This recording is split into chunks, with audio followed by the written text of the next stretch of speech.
This is Lizzie from Let Zoe Spoil You. And Sagira from Sagira Salutes You. And together we are Newbie versus Weeaboo. Sagira, Newbie. Lizzie, a Weeaboo. It's Newbie versus Weeaboo. Ahoy! Heidi, hi. Hello! It's wet. It's lovely. It's cool. I'm not in a sweatbox. I'm not melting or dying. No, it's cooled right down. So, hooray! Yay! You can tell we're British. We're like, oh no, it was too sunny for too long. We need some British grey. Well, we're never happy, are we? It's like, it's rained all the time. It's like, oh, I want to go out, have some sunshine. Then it gets hot. And then it's like, oh, I don't want to give us some rain to cool down. Like, we're never happy. The thing is, there's a big difference in like a hot summer in the UK was 26. And it was like, I was actually like, I was okay with that and stuff. And you could still do something. The fact that it got up to 37 was like, okay, there's a bit of a jump there. Like, no. There's other countries like a mere 37. What are you, pathetic? It's like, no, we're not used to it here, especially in the south of the country. Like, no. No. Like, even our houses are built with extra lines of insulation because we're so used to being cold and wet that the houses are designed to keep heat in. Oh, yes. And yes, they retain the heat beautifully. Oh, God, do they? But in the summer, that's not a grand thing. We need summer air. We need more windows. We need inbuilt air conditioning. Global warming. Yes, global warming indeed. But that's not what we're here to talk about. We're not here to talk about the British weather. We're here to talk about our anime of Parasyte. Dum, dum, dum. And we are up to episode 15. Something wicked this way comes. And doesn't it just? Well, that should just be the subtitle for this whole thing because constantly something wicked is coming. But this one opens and we see, I thought it was Ryoko who's coming out of the building. I just assumed because it's lady with grey hair. But she's with a man and they exit the building and they split off. Now there's another guy who's watching them and he's on the phone. He's like, who do I follow? He decides that he has to go and follow the guy. This guy goes into an arcade, picks up a girl, and they go off to an abandoned car park. Now, as the girl, wouldn't you question the state of an abandoned car park? I don't know. It's weird because it's such a picking up girl hunting thing in which you just kind of wander around and see girls hanging out and you literally go, oh, do you want to come with me? And the girls are like, yeah. And then they go off together. I'm like, that seems very unsafe, but it's been a thing in Japan for years. But that's it. It's like, okay, everyone has to pull out each other's hair to make sure that they're not parasites. But if a sexy man comes over and asks you to go with him, that's fine. Just go for it. Like, no, stranger danger. Yeah, no. They all need a good talking to. But anyway, they go to this abandoned car park and Spy Guy follows them in and he can't see them anywhere. So he's sleuthing around. He goes around a corner and he's... we don't see what he sees just yet, but he's backing away slowly. But then the guy is behind him and he catches him and he picks him up and we know he's doomed. There's no escaping this one. And then we pull out to see the girl dead on the floor. Happy as always. Great intro. Yeah. So then we go off to school and Shinichi is approached by the detective. He wants Shinichi's help. So he takes Shinichi to the car park. So we assume that the guy who was following had something to do with the detective. Must work for him or something because he knows where he went. Yeah, because you assume that the detective would have been following Ryoko. Well, yeah, and that his partner followed the other guy. That's why he told him to follow that guy down and not follow her. And it's one of those butterfly effects of if it was the other way around, would the detective have been more careful because he knows what he was looking up for? Yeah. Whereas the other guy, he might not have known exactly what he was doing. Sliding doors. The detective explains that this is the last place that the other guy was seen. So Migi warns the detective again that he shouldn't be investigating. He's like, why are you still... We have warned you so many times. What is wrong with you? But he also doesn't sense that there's another parasite around right now, so they can go and investigate safely. They go in, and it's spooky. Of course it's spooky. It's an abandoned car park. Well, it's the underground parking lot of a building that obviously isn't used very much. Any car park is scary. Yeah, I don't like going into car parks by myself. No. Hate it. They can't find the guy who they're looking for, but Shinichi's heightened sense of smell can sense something foul. And then he starts to get flashes of dead bodies, and he's like, no, it can't be. And it's obvious what this is. Migi tells them that one is coming and they have to go quickly, but now they're stuck because it's like, well, if we leave, we'll pass him. And if we stay, he'll sense us. So what do we do? It's like, Hide. oh dear. And it's like, you can hide, but it's not going to do you much good since you kind of parasites can sense each other. So Exactly. Migi's giving it away, so never mind. That's the only thing they can do right now.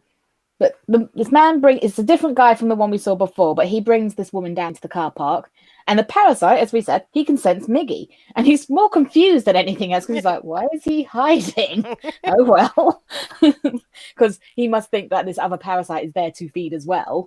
He doesn't know that it's Shinichi. But he ignores it. He's like, oh, well, back to the lady at hand.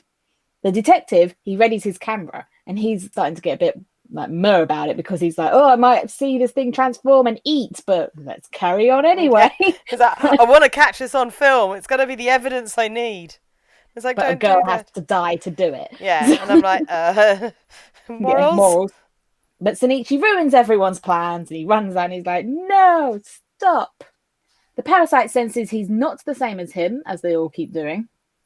And Shinichi tells the girl to run. And she kind of hesitates, going, Because at first, when Shinichi runs out, she's all like, oh no, who's this weirdo? And like clings to the parasite dude. And I'm like, oh god, girl, no! Wrong choice, wrong choice. She starts to realise what's happening, so she goes to run, but then we have a semi-creepy parasite transformation, because just a little bit of his head comes off, and he impales her, and she's dead. So, oh well, no point in running. Like, this thing's going to get you.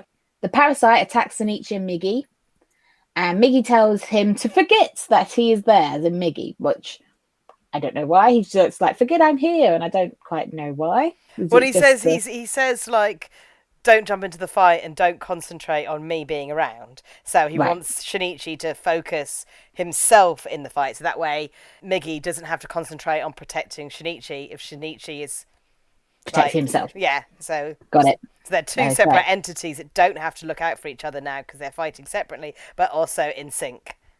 Well, they say that they cannot beat this one like the last one because the alpha one, he kind of surprised and pulled out his heart. So that was easy. But this time, this guy's very aware and very aggressive. The detective tries to film this battle, but they're both moving far too fast. As Shinichi's dodging the blades, Migi says he has a better steed. Which, I know. My steed is far better. He's like, who are you calling a steed? I love that he stands on his head as well, and he's just like, ah, look at my steed. And Shinichi's like, excuse me? His team is no longer a team. It's Migi and Steed. Which kind of goes back to Kano's dream of Shinichi riding on a steed. It's like, no, you are the steed, Shinichi. We should have known. An extremely fast-moving battle. It's got lots of slashes and lots of jumping and dodging and etc. And Migi wins. Of course, Migi wins because it's Migi. He kind of chops off the head, doesn't he? He gets He just kind of goes in and goes pshumph. Dead. Migi tells Shinichi that the weakest spot is below the neck, and if they protect that, then they will ultimately win. So for the parasite, they need to attack it from the neck downwards, and for them, they need to protect themselves from the neck downwards. Although, okay, Migi's not the brain, but Shinichi still has a brain. Yeah. But still needs to protect his head. Shinichi goes over to the dead girl, and he regrets not doing anything sooner. He's seen all these bodies build up and so much death, and he's like, if I had just done something sooner instead of just ignoring it, because a lot of time has gone by now. Because like in this time, Ryoko's had a baby, so 9 months has gone by already. You know, and before that it was going on. So this could possibly be like a year into having parasites around. We're not quite sure. So, yeah, Shinichi, it's been happening for a while. You should have done something. Migi acknowledges this car park must be a feeding ground for the Hirokawas. Hirokawas? Hirokawa, yeah. Yeah. So, and that is the organization of the mayor Hirokawa, and their little... As they have killed one of theirs, it will be seen as an act of aggression. So now that group is going to be after them because they're going around killing other parasites. Shinichi goes to the detective, who is heaving. As you would once you see like a mutilated dead body on the floor, two transformation weird flesh monsters battling out with blades. So this is a bit much to see. Shinichi says that he was so wrong. He's like, everything I've done, I'm just wrong. And Migi suggests But they leave, which, I think that's a pretty good suggestion at this point. In the park, the detective, he still isn't doing too well. He's still not getting over what he's just seen. Shinichi asks if he's going to keep looking and helping, and he suggests that he meets with another detective, which is one that interviewed him after Kana, I think it was. Yeah. It was at the funeral he was talking, wasn't it? Yeah, and the one that was there talking to the dad that got information about the mum and that parasites exist. So the one that's kind of been like, bit by bit in the background, investigating the existence of parasites. Shinichi suggests that he gives the video to the police, and Migi's like, what? Excuse me? He's like, we are in that video, remember? And Shinichi says he doesn't care anymore. He's got to that point now where he's like, you know what? Something needs to be done, even if it means we get caught. Migi uses emotional blackmail, asking if he wants to see his father killed. And that could be on two things of either, well, if we take this to the police, then, the Hirakawa might go and kill your dad, or I could kill your dad. It's a potluck here. This triggers Shinichi, obviously. The detective says that they don't have to worry, as this is all too much for him. And he hands over the SIM card, and Migi chews it. I like it goes on, and then just see him going, pee, pee, pee. He's not stupid. He's not going to eat plastic. No, it's like really dramatically tense scene, and you just see like a tiny corner of it, him going, pee, pee. Well, the detective says that no one could win against these parasites, so what's the point in telling anyone? And as he's just a normal guy that doesn't have the same abilities as parasites, he's going to forget everything. He's like, I'm going to forget you. I'm going to forget them. I'm going to pretend this never happened. I'm going home. I am done. He has to think of his wife and child. That's priority right now. And he apologizes for when he gave his good for humanity speech, because it was very much of the moment, this speech. It was very much of, I've just found all this information and you're the one who can do stuff about it, so why aren't you? But now he realizes that it's a much bigger thing than he originally thought. And also how dangerous it is and how violent it is. He was essentially asking, like, hey, 16-year-old, 17-year-old kid, why don't you go and fight these murderous things that will kill you and your family and everything? Or just give yourself up to be dissected and tested on, and etc. At night, Shinichi thinks of the detective's words, because, sorry, I didn't write down, was the detective was saying, you're not a human anymore. You're different from us now. And this plays on Shinichi's mind. Migi says that they should avoid futile resistance, and to Shinichi this means that they should fight parasites one-on-one. It's like, we should do this one at a time. That makes much more sense. No. Just slowly stalking them, picking them off one by one as he senses them. It's like, come, little parasite, come to my feeding ground, choppy, choppy, choppy. It's like, that's going to be subtle in society. The parasite assassin. Well, Migi says, if I choose to cooperate, you mean? So Migi's in two minds of this, because it's like, yes, we need to kill them for survival, but to just go around picking them off, it's like, that's still his species. He's still one of them. So Migi might help, he might not. He's not quite decided yet. And also Migi's all about the self-preservation. Actually going out and picking fights is not exactly great for self-preservation. Next day, Shinichi convinces himself that he could do this alone. So he doesn't need Migi anymore. It's like, I think you're overestimating yourself there. He's good, but he still needs Migi. Because he's fast and he's agile, but he can't turn his hand into a blade. Only Migi can do that. Yeah. So he hasn't actually got a weapon unless Migi is willing to cooperate. Because even when Migi's asleep, Migi has to transform his hand into a sword first before he does the stick. And even super arm, that was a combination of the two of them working together to create super arm. It wasn't like he could do that on his own. Yeah, so I think that Shinichi's fooling himself a little bit there. But he says that if he can't do himself, he's going to make Migi help him. Good luck. He just wants to save everyone. He just wants to be this, savior of the world. But he's not the only one. He acts as if he's the only one who's in a position where he's got a parasite. He knows about the parasite, but he still wants to save the human race. But it's like, but there are more of you out there, like Uda. He's out there.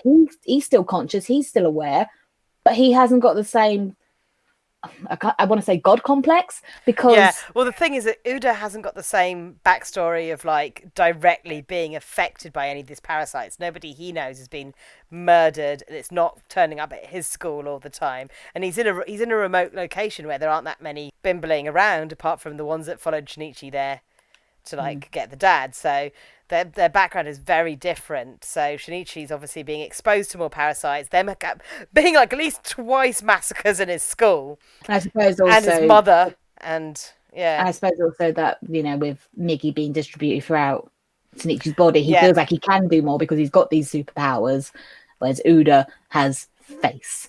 Has jaw. Face powers. Has jaw. Yuko is talking to Murano, and she's saying that she hasn't seen them together recently, Shinichi and Murano. And Murano says it's that they just can't seem to trust each other. So it's not just a case of her not trusting him, but he doesn't trust her. And you need trust, especially in these dark times. They round a corner, and there's Shinichi smiling and waving. He's like, "Oh, hi." I didn't just overhear your conversation, but I want to be charming now. And Murano, she wants to wave back, and she goes to wave, but she puts her hand out. She's like, "No, I just can't," and she runs away. And it's like, oh, she's so conflicted. Parasyte meeting. There's no need to look at each other in a Parasyte meeting. All their chairs are like facing in different directions. There's no circle. There's no organisation. It's just we're all talking. We can all hear each other. We don't need to look at one another. I think that'll make our meetings a little less stressful and awkward if we all just sat looking different directions. Presenting our findings to the wall or to the other, out the window. But they are discussing that if they should kill the detective. Ryoko doesn't think they should. I was like, oh, really, Ryoko? You're the one who originally wanted to get rid of him, but now you've changed your mind. Wonder what's influenced that. The parasites find it strange that she disagrees with the group and asks if it's the human baby clouding her judgment. And if it is, why don't you just get rid of it? Chuck it away, eat it, whatever, just get rid of it. She says that she can't do that yet.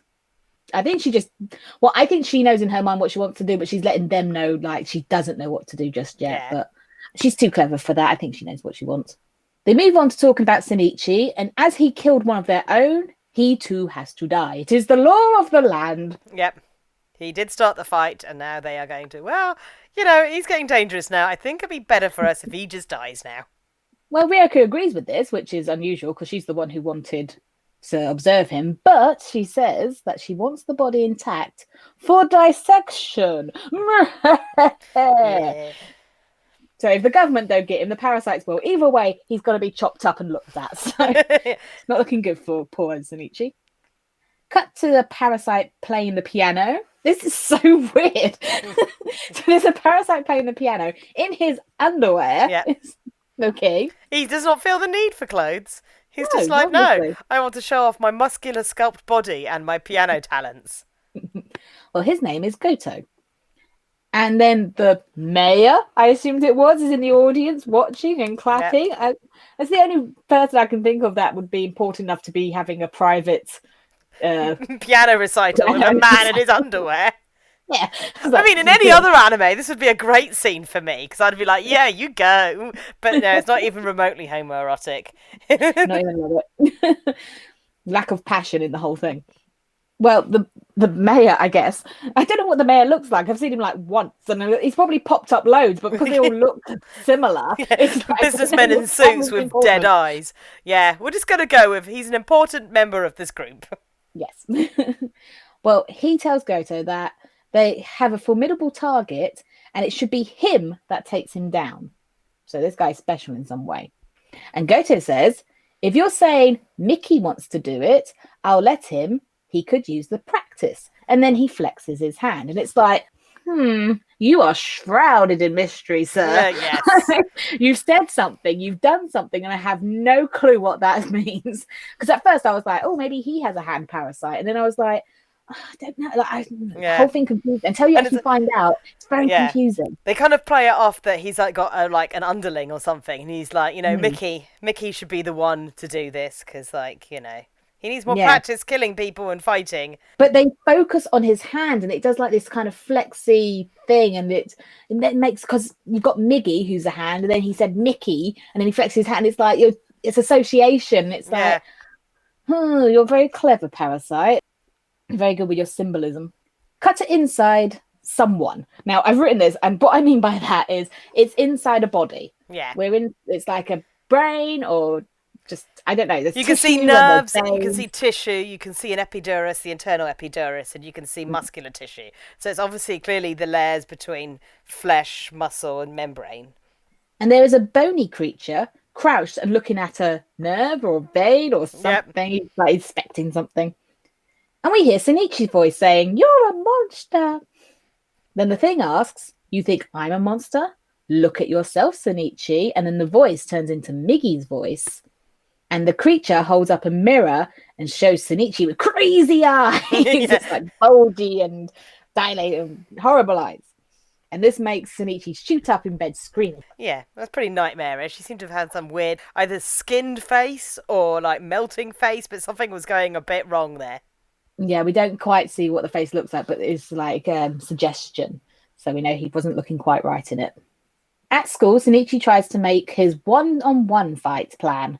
So he's standing there going, maybe I could do this. Maybe I need to do this. And he thinks it will be a case where he has to put Migi in a situation where Migi has to fight, where it's a case of survival. So if Migi doesn't fight, they will die. So he has to get into a really serious situation. The bell goes, but Migi grabs onto the window to stop him. And Migi senses a parasite that is coming straight for them with intent to kill. But wait, it's 3 of them. 3. So much murderous intent. So much murderous intent. Migi asks, fight or flight? Do we stay or do we go? And if it is fight, then the school is the perfect location for this. It's like, Migi, you keep doing this like 180 turn of like, hey, we need to protect people. Let's kill everyone. Hey, let's protect I think he did this one on purpose to be like, oh, we'll just stay here and everyone will die, hint, hint, hint, so that Shinichi would run off from the school because he knows what to say. Like, at this point, I think Migi's not quite so like everybody should be a wall of flesh, but he knows how to goad Shinichi. So Shinichi's been planning all this time of like how to like goad Migi into doing what he wants, and then Migi is just like, oh, this would be a great location, hint, and instead, like, manages to get one over on Shinichi. And Shinichi's like, hell, I'm going to do this here. No way! Like, oh. And he bolts. He runs out the door. Murano sees him running and she shouts after him. And he tells her not to worry. I'm saying, you can't tell someone not to worry when you're running that fast away from the place that you should be. Like, don't worry, I'm fine. No. But then this makes her think about all the other times that he said for her not to worry. It's always in a situation where you should worry. Yep. So now she's really worried. It's like, Shinichi, not helping this poor girl. Like, you know, at least make up an excuse. Don't just say, don't worry. Be like, oh, I left my book at home or something. Like, anything, dude. Anything. Like, I ate some bad meat. Can't stop. Yeah, exactly. Like, it doesn't matter what you say. Just say something so that her mind doesn't just go mental and be like, oh my gosh, he's going to put himself in danger. Yeah. The last time you said that, there was a school massacre. Yeah, and it doesn't matter how they feel about each other, whether she can trust him or not. She still cares for him. She still doesn't want anything to happen to him. So if he keeps putting himself in this danger, then yeah, she's going to be a blithering wreck. Out of school, Migi says he's lost the signal. So they've run very fast and very far. They've just bolted. They make a plan to take them out one by one. So it's Shinichi's plan. Yeah, it's what he wanted. But then Migi goes, oh, actually, you know what? I'm tired. Forget it. Don't worry. No, worst timing ever. He's like, the plan's not going to work. I sleep now. And Shinichi's like, no, what are you doing? But before he does, he tells Shinichi that he needs to keep moving forward. Like, just keep moving away from these people. Don't stop. Shinichi does that. He keeps going until he's pretty much out of town. He's like, It shows like a train and a car. And so he's on a 2-hour journey, just as far away as he possibly can. Because he's like, I've only 2 hours. This is good. This is great. I'm far enough away. Phew. And he says like he still has another 2 hours until Migi wakes up. So he just needs to kind of hang out in the area until he can relax now. But a taxi pulls up and a guy gets out. It's the guy from the very start of the episode. He's very happy and he's very polite to the driver.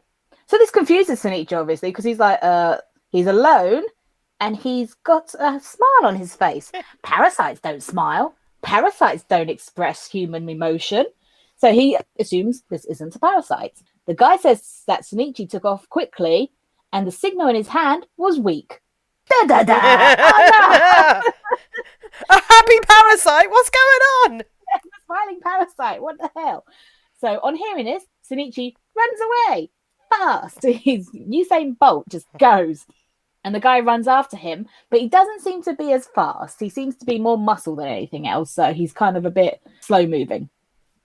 Shinichi runs to a road, and a guy in a truck pulls up and offers him a lift. So he gets in, but he's super paranoid now because he knows there's 3 of these guys after him. So anyone else could be a parasite. He's like, what about the driver? What about the dog? I know, I love it. He's like, what's the dog? It's like that tiny little chihuahua thing. He's like, oh, that could be a parasite. And this dog's like, happy little like dog face. Little thing. Yeah. And he's like, So maybe a bit small for a parasite. He's uber paranoid. And he just thinks everyone can be a parasite, which is, you should be high on alert, especially when Miggy's not around to say, that's a dog. He's dropped off further down the road, and Shinichi can't see anyone. He's like, cool, I'm safe. It's all good. But a truck drives by, and the guy chasing him jumps out the back. But as he lands, he falls over. And this is important. I didn't write down at first, but then it came up later. I was like, okay, falling over is important. Shinichi wakes up Migi because he's like, okay, it must be nearly time now. So he wakes up Migi. Migi can sense the 3 parasites. But Shinichi says he hasn't seen the other 2. He's only seen this one parasite. But then we get the bomb drop. Yeah. The guy is all 3 parasites. Mind blown. Yeah. This is Miki. And then credits. I like Miki. Yeah. He's a good character. I love this bombshell when it was that. It's like, oh my goodness, one of them has finally mastered the art of like putting more than one parasite in, and it's 3 parasites. He's quite happy about his life as a parasite. This is kind of cool. He's a bit derpy, but yeah. Well, we had it back a while ago where that other parasite, he was a regular one. He still was kind of not quite in control of himself, but he did say to Migi, if you come over to me, we can be more powerful. So it was suggested earlier that Migi could have joined another parasite. But as he said at the time, because they hadn't mastered it yet, they weren't sure it was going to work or not. So Migi took the better option of staying with Shinichi. Thanks, Migi. Big of you. But now we go on to episode 16. Happy Family. What an episode title. It's like the least. Oh, none of these families are happy. No, well, I think the one happy family is all the parasites that live inside the one body. They all seem to get on very well. So you could say that is a happy family. It's your interpretation of what family is. But we open, and it's the detective agency, and there's a huge explosion, which 2 parasites walk away from. And they say, now that they have done that, they can now deal with the detective. The woman of the 2 parasites asks about Shinichi, and the man says, Miki will deal with him tomorrow. So this is being done the night before the episode that we're on to. At the detective's home, he walks in to find the bloodbath that is his family. Yeah. Yep. Oh, it's so horrible. This poor man, he finally decided that for the good of his family, he was going to leave it. And then they died anyway. It's like, oh, that's so wrong and horrible. We fast forward back to where we were in the last episode. And Miki is very interested in Shinichi and Migi. Right, it's going to get really confusing when you say Miki and Migi. So I have to really enunciate the cut and the g. So excuse me if you hear the wrong name, because it's very confusing now. Miki analyzes that based on the parasite's body that was left in the car park, it wasn't a straightforward battle. So there must have been like lots going on, lots of analyzing and all that kind of stuff. He lets out a manic laugh, which seems to be something that parasites are enjoying at the moment, this manic laugh. It's like, we found joy. Too much joy. But then he asks, was that not the correct time to laugh? Because they're still trying to suss out what humour is. And he wants Shinichi to show him the fighting style to him. He's like, show me how you fight with just your hand. Shinichi is creeped out by Miki, obviously, because he's not a normal parasite. And he's confused because he won't shut up. He just talking? It's like question. Migi reminds him that they are just being figured out and that no matter what expressions he may have, it's still a long way off from a real human emotion. So it's like, it's again, they're acting out what they see. They don't necessarily feel what they're doing, but they're figuring themselves out as well of, oh, I felt this feeling and it's making me make this face and this noise is coming out of me and I don't know why. So they're experiencing new things themselves.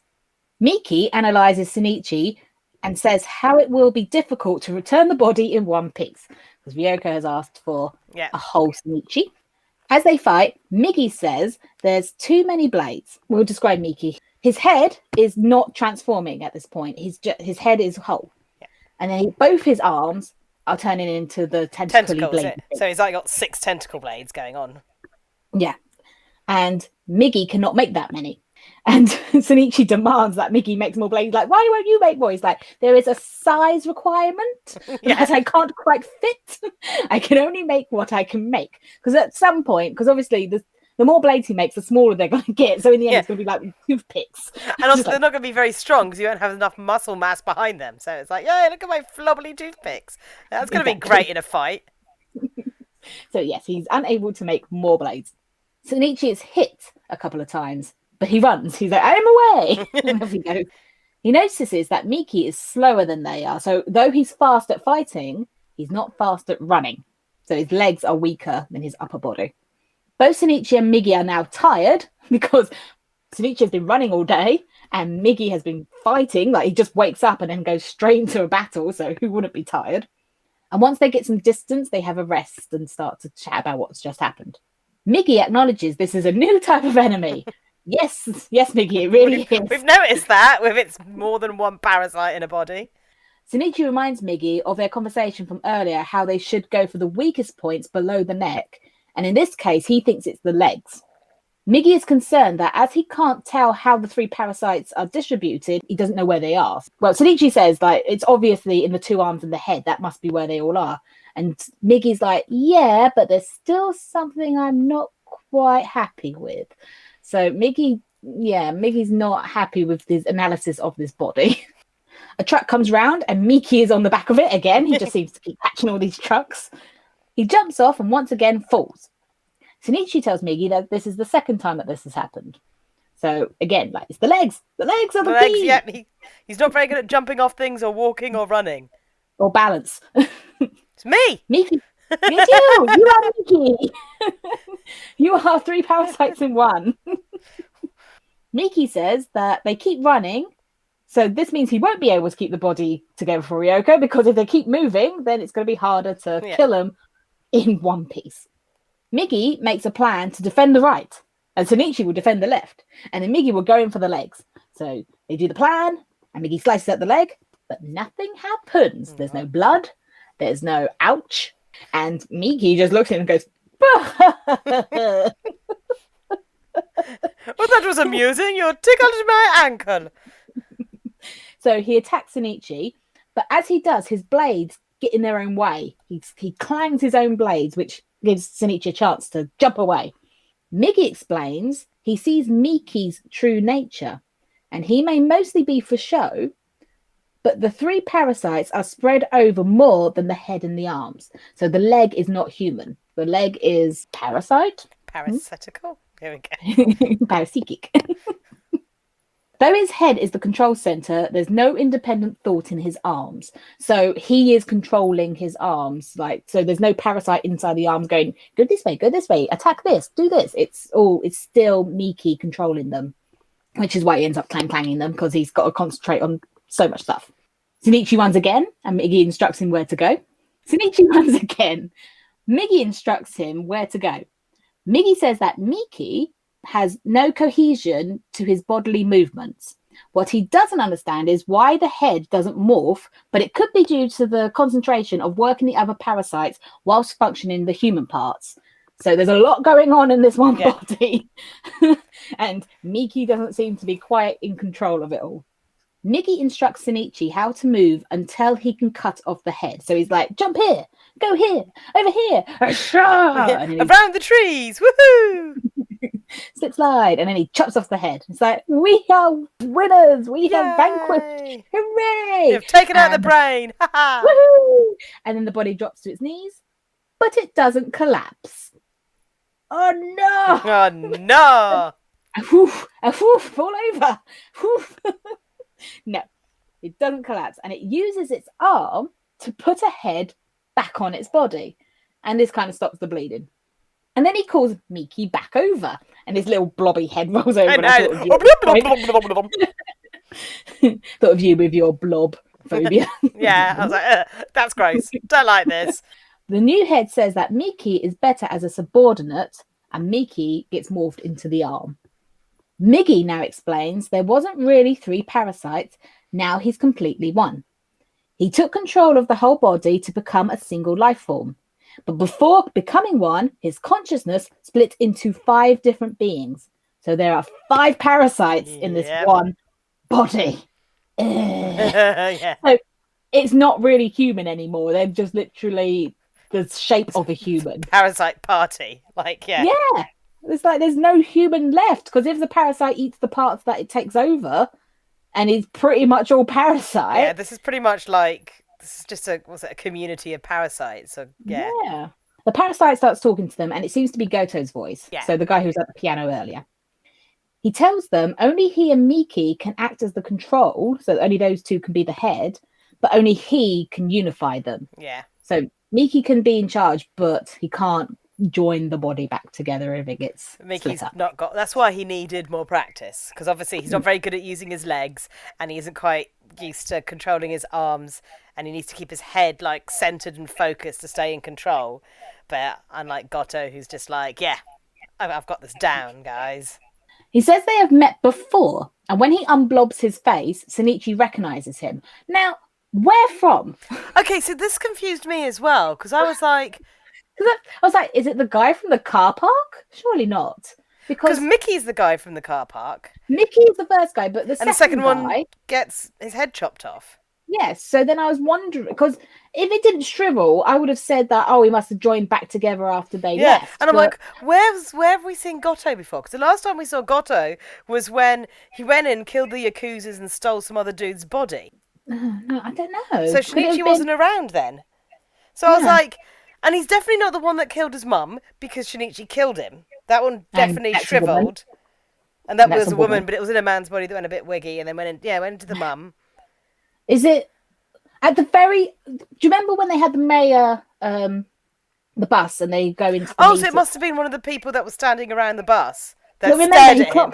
Yeah, I was going to say he clocks eyes with one of them. Could it have been him? Yes, because I was sitting there and he's like, "Oh my goodness, I've seen him before," and I was like, "Wait a minute, yeah, I've seen this show twice," and I'm still like, "But it's not," because every parasite that Shinichi has met, he's fought and killed. And he wasn't there for the Yakuza incident. So yeah, this is why at first I thought it was the guy in the car park, but then it can't have been because it's shriveled. So if it hadn't shriveled, I would have said okay, maybe, but it did. No, so then I can only assume it was the mayor when that was going on. He clocked eyes. The clocked eyes, and he was the bodyguard parasite. Yeah, because that's the only time that he's looked at a parasite, and they've not had any interaction. Yeah.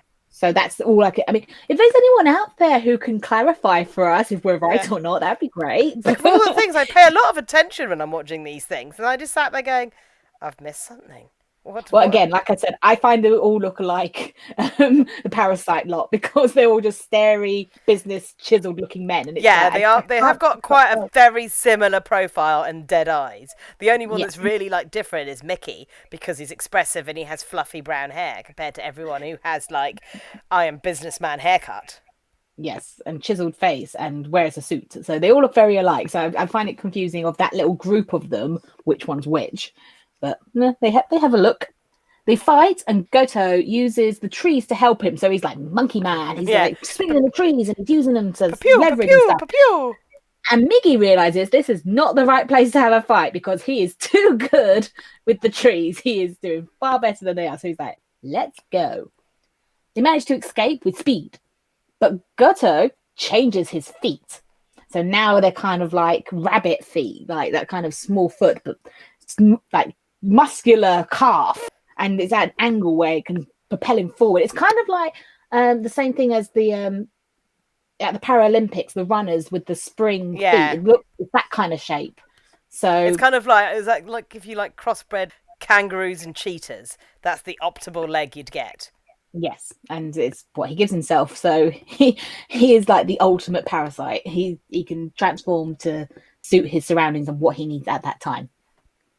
Shinichi makes it back to the road, and Migi grabs onto the back of a passing truck. So they get into the back, and they're like, "Phew, we're okay." But then Goto catches up with his springy feet, just like, and he comes up beside the truck. So they start having their little fight next to him. It's like it's the equivalent of a slapping fight. It's like, no, away. The driver sees this and freaks out, obviously. So what the hell is going on next to my truck? It seems like with any sort of discretion, it's like just out of the window now, because it's like they're in an open space, they're on a road where lots of people go, and they're just openly having this fight. So it's like they just don't care anymore. Because also then people know they're about, like they're not a secret anymore, really. I mean, not to everyone. Migi sees a truck driving in the opposite direction, so he kind of sneakies into the front of the truck, and as it comes, he turns the wheel and he smashes the two together so that Goto is hit and he's down, he's splayed in the road. It's like, victory.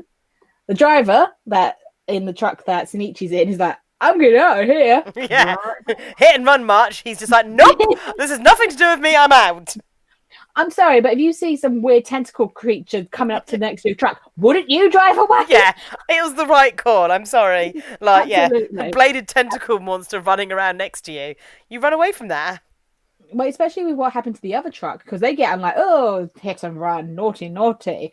And then they go and check the guy. He's like, I've lost a lot of blood. Chomp, chomp. Yeah. And they're dead. They're eaten. So, the other truck driver, he's still alive. So you can't really blame him.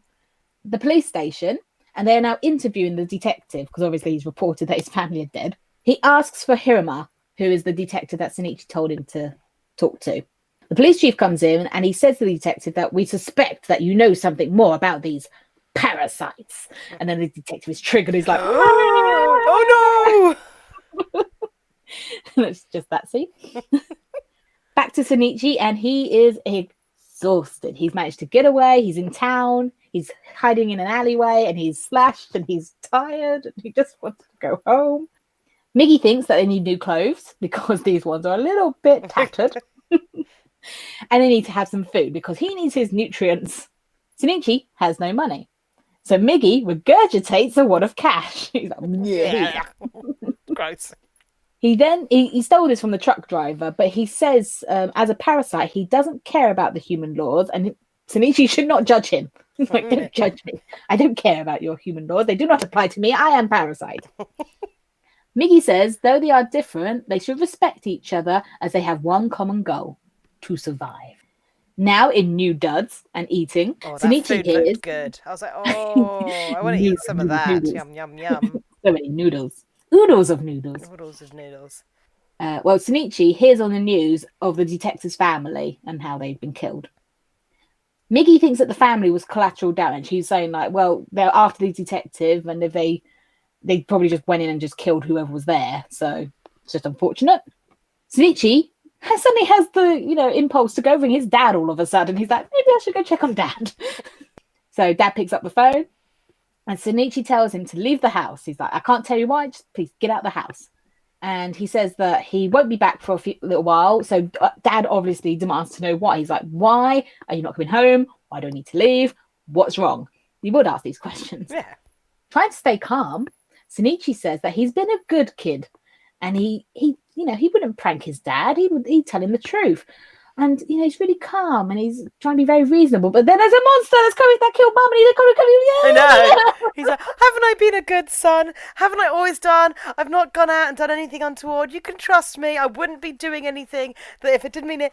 But by the way, the monster that killed Mum is coming to the house now. So maybe just lead with that. And just be like, your dad would believe you. If you're going to tell him to get out of the house, just tell him right away. You're just wasting time otherwise. Dad believes him, and he goes. He's like, okay, yep, that's a good reason. I'm going. Back at the police station, Himura is interviewing the detective now. They finally meet. The detective starts to doubt himself as a detective, going, I'm only a PI and I love Sherlock Holmes and I'm just not a good detective. But Hirama gets him on their side, saying, like, you are a good detective. You're good at your job. And he's doing this because he wants information out of the detective. He wants him to be on his side and tell him. And then the detective says, will my family be avenged? And he's like, yes, they will be avenged. So this is now makes the detective want to help. And he's like, I will give you the information, but I want a pen and I want a quiet place to write. I need to be calm and relaxed. I am not in this environment. Give the man what he wants. Back to weird dreamland inside the body. And Miggy's voice says this isn't telepathy. So this is something else. They're not just communicating. This is a dream. They have met this way 16 times previous. But Shinichi forgets every single time. So he doesn't know these dreams are happening. Migi realizes he cannot communicate with his missing 30%. So there's no need for them to meet in the dreams anymore. And Shinichi wakes up on a bench. Okay, so don't really see the point. I mean, do these dreams come up anymore? Because otherwise it's kind of like a pointless... There's a point to it. Filler. Okay, I was going to say, because otherwise it's just a pointless filler. I mean, it's showing that, like, the Migi you see and communicate with, there's also the Migi that lives within Shinichi. And what he's seeing is not like telepathy. He's literally communicating with actual Migi that lives inside him. Parasyte meeting. And they talk of how neither the detective nor Shinichi is dead. So everything they set out to do failed. Yep. No one can kill these men. Ryoko thinks parasites underestimate humans, and the race are a single life form comprising of millions of individuals. Aside from the individual brains, they possess a single enormous mind called the Instrumentality Project. Never escapes. No, it's like, it just keeps coming up. Everything's connected. But yeah, the way she's talking, it's like, right, we are all one, but we're all individual. Okay. We are all one mind, but different consciousnesses. I don't know. The moment they oppose that mind, they are defeated. So do not underestimate the human race. They now question Ryoko on how she's different from the rest of them. They're like, why is she not thinking like us anymore? Why is she like got all this knowledge that we don't have? You know, she's obviously, like, she's going to school. She's she's going to. What's this is they also acting really suspicious of her as if she's like wrong and stuff. And it's like, actually, guys, if you were more like her and actually understood humanity, because obviously it was their mistake by going, oh, if we just went off and killed the family, we'd somehow kill the husband. It's like, well, that didn't work, did it? Because you killed the families. The first thing he did was go to the police, and then he went under police protection, and then you made it more difficult. And then you underestimated Shinichi by going, oh, let's just play with him a bit. And it's like, no, you've got to understand your prey. And but the rest of the like parasites are just like, no, we're just better already. We already like are superior. Unlike Ryoko, who's taking the time to kind of understand them and seeing of ways to kind of like not underestimate them and actually get shit done. And also Ryoko is on Shinichi that there is something more going on in his body, whereas they still see him as a human with a parasite. They don't see him as, oh, actually, he's got these abilities that he shouldn't have, and him and Migi are actually working together as a team to survive, rather than, you know, Migi's just out for himself.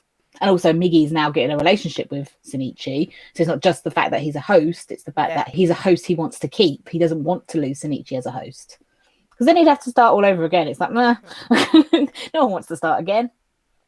Murano is walking to school and she's got Shinichi on her mind, obviously, because that's all she cares about at the moment. There's nothing else going on in her life, just Shinichi. And then Yuko catches her and gives her a gift. She gives her Shinichi's bag and says, here's an excuse to go see him. She's like, oh, thank you. Hirama goes to check on the detective. They put him in a hotel room or something. But he's gone. But he has left a list of partners, one of them being Ryoko. Yeah. So now they've got a name to follow. The detective is walking the street and he wants to kill Ryoko. He's like, right, I need to avenge my family's death. He becomes Batman. He's going to wander the shadows until he finds the parasites. There's also the parasite from the meeting, and he wants to kill Ryoko as well, saying that she's dangerous and she doesn't think like them. So poor Ryoko now is being Yeah. every side. Before it's Shinichi, then it's Detective, now it's Ryoko. It's like everyone's just on the kill list at the moment. Gonna bring out the Death Note. As there's very much this thing about like there's the collective norm that you're meant to think, and if you deviate from that, you're and seen as an outsider, then you just deserve death. And first, Shinichi is different. We must kill him. Ooh, Ryoko, she's also different. We must kill her. And that whole like, oh, if you're different and you don't fit in, you know, the whole Japanese hegemonic idea is like, oh, you're not useful to our continuing existence and our place in society. Now we have a reason for Ryoko not to die because we see her being the most motherly she has ever been. And she's doing the most natural thing that a woman can do for a child, which is breastfeeding. Yeah. And you can see in her face that she's just content and happy. And it's like, oh, you can't kill her now. No, she's finally finding a love for her child. No. You can see it's slightly shifting, the whole like, you are such a weird little thing, Blob, that's sucking on my boobie. But, you know, I'm willing to like find out more about you. I find you fascinating. And it's like, being fascinated and interested in something is the first step to liking something.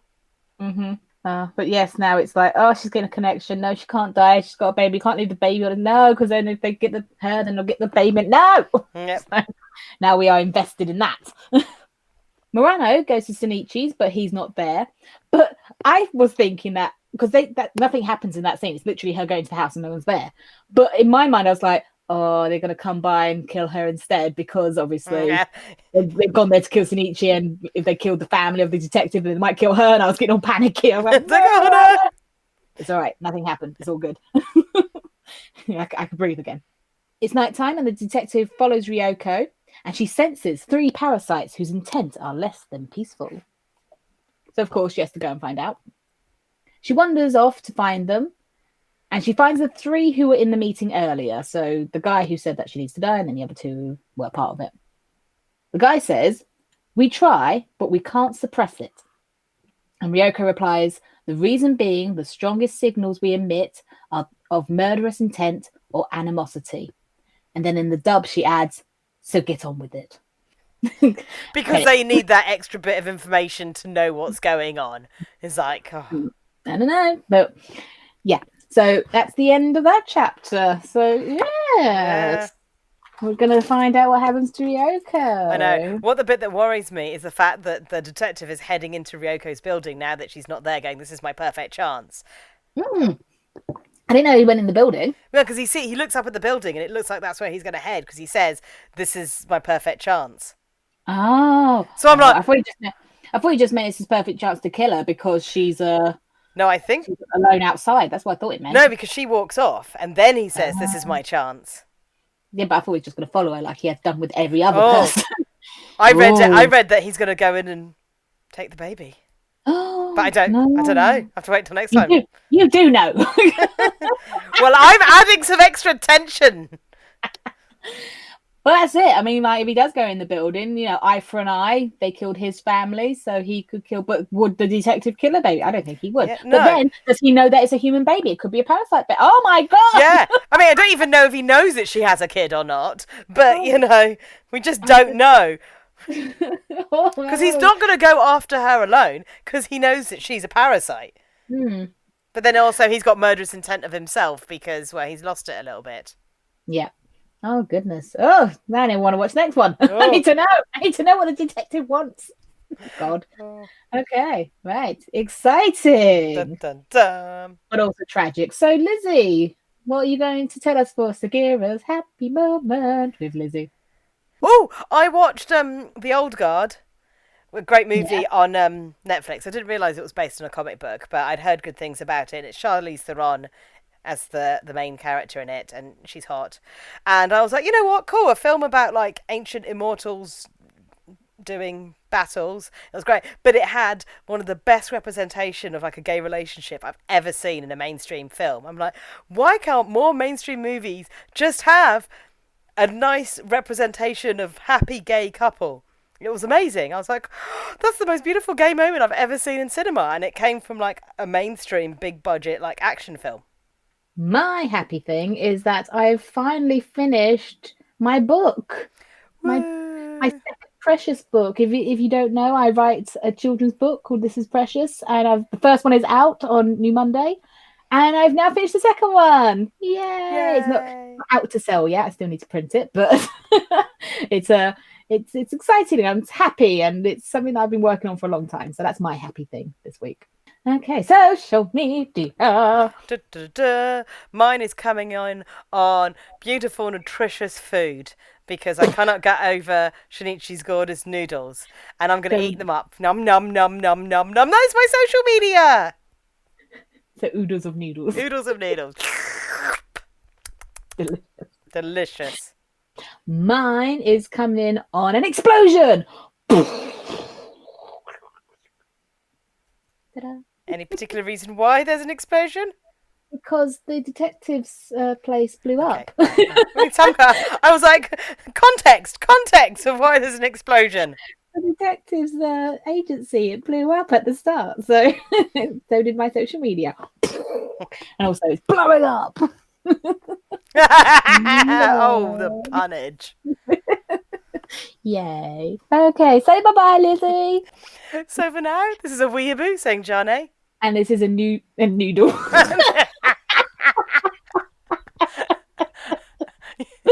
Oh, let's try again. This is a newbie saying oodles and oodles and oodles of noodles. A num num num num.